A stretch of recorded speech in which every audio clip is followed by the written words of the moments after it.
Hello, darlings. Today I wanted to talk a little bit about stress and stress management.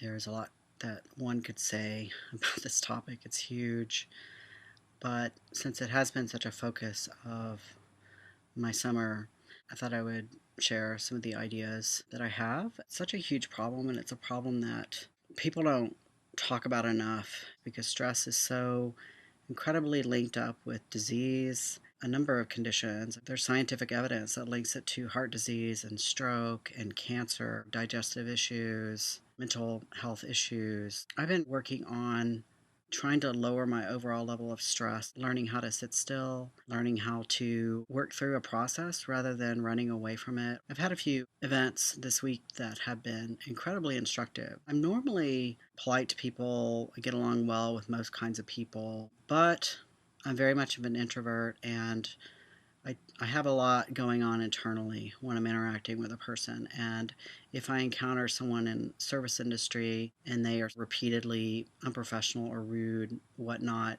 it's not unusual for me to just kind of disappear from that person's schedule. Instead of talking with them about what my experience has been and trying to come up with a productive solution together. How much do I want to talk about here? Is that makes it sound really dramatic.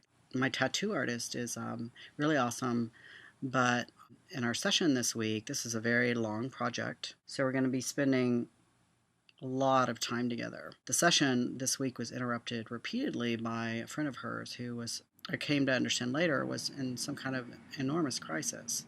But at the time when all this was going on, I didn't know that, and I just thought the artist was being unprofessional and stopping our session to go chat with her friend in the other room. I don't know what I would have done in the past. Probably what I would have done about 10 years ago is just kind of sit there and stew and not say anything, but maybe find another artist. I mean, that's probably what I would have done in my 30s, I'm guessing. But in this case, I had time to think because she was talking to the friend a while. So I was thinking about my experience with this tattoo artist. How does she typically treat people? And I realized that she really wasn't the type of person that would want to be disrespectful to me or any other client.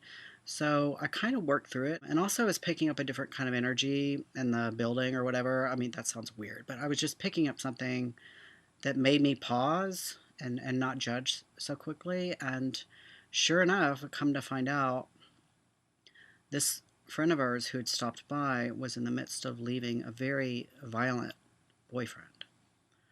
And it was this huge moment in the life of this person and in the friendship between um, this woman who came into the shop and my artist. So I was so glad that I didn't just kind of sit with it, stew, and then just ditch her as an artist. You know, that would have been terrible given the circumstances.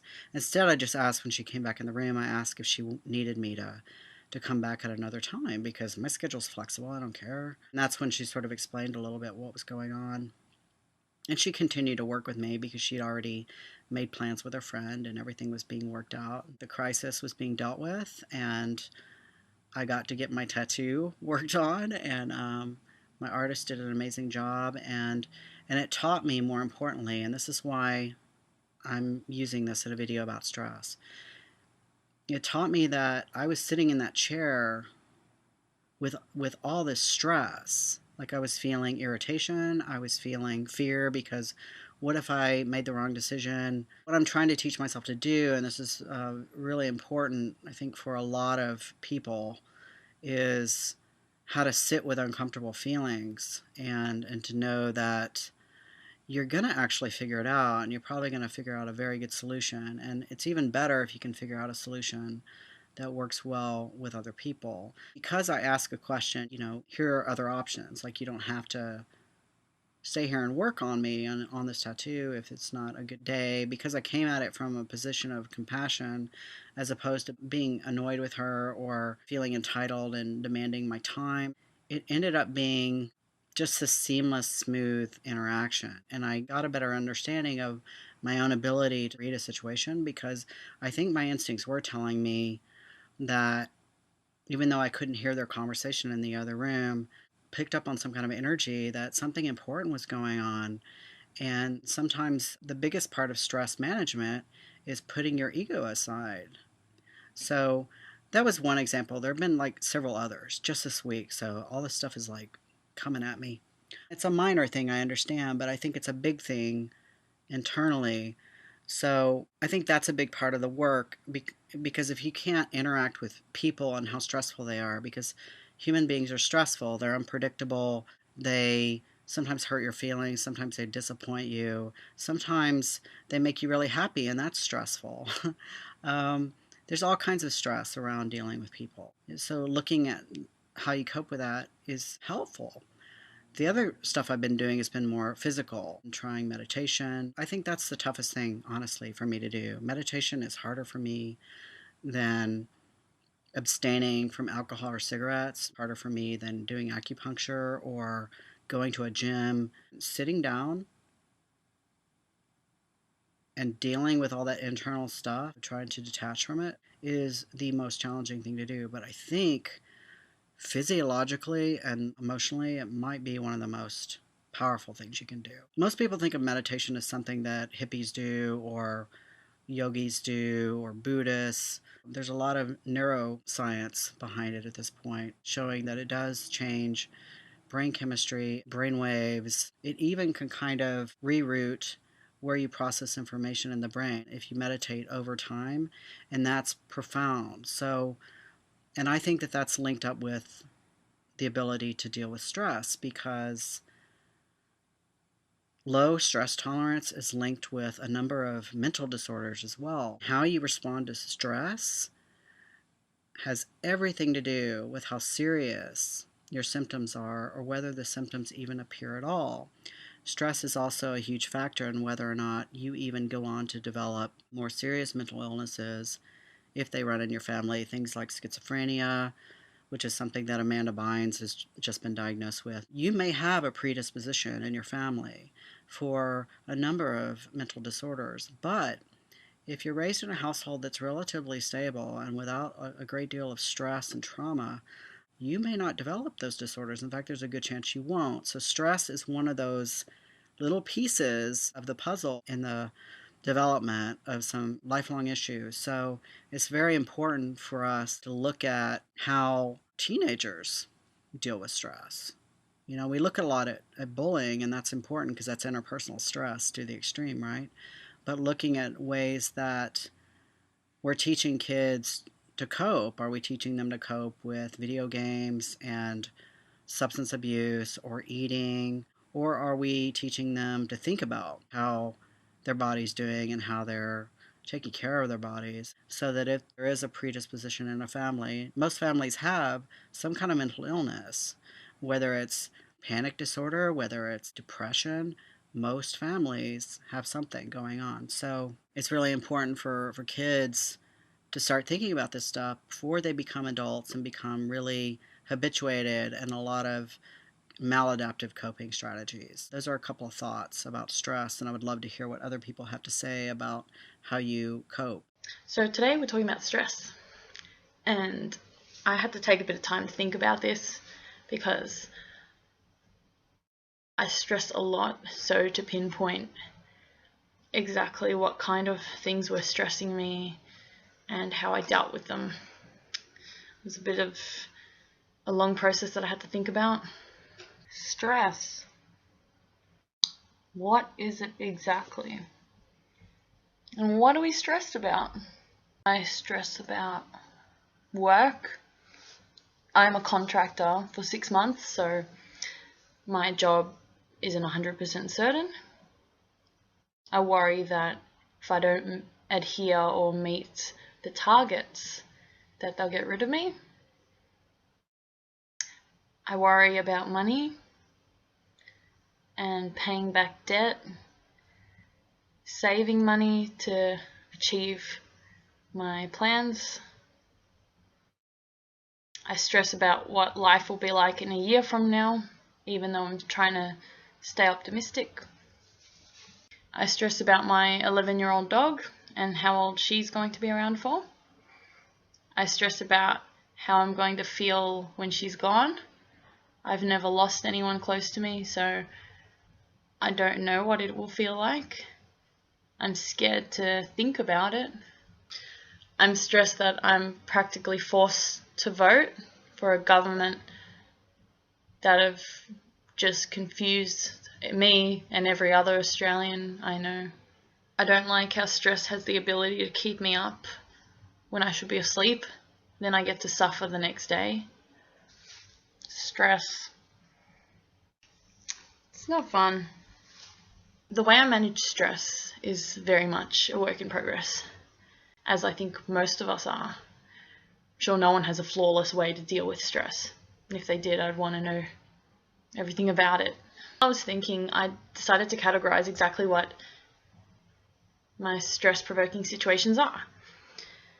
So within the problems lies two sub-headings, groups, whatever you call them. I find I've got irrational and logical approaches to each of the problems. An example is I started a new job recently, maybe 3 weeks, a month ago, and after I got told I was given the job, I didn't hear from my employers for a good week and a half. I heard back from them because I had to chase them up, and that was 3 days before I was due to start. So really, in hindsight, I knew nothing about what I was going to get into, and it was stressful. Like, you want to know all that stuff, and I feel like I needed closure at the time. To not think the worst of someone when you're in a stressful situation is hard. So, leading up to this event where I was told everything, all the details about the job, I experienced many different thoughts. A lot of what Carson previously said in his video, which really resonated with me, were this internal kind of process that you go through while you're in a stressful situation.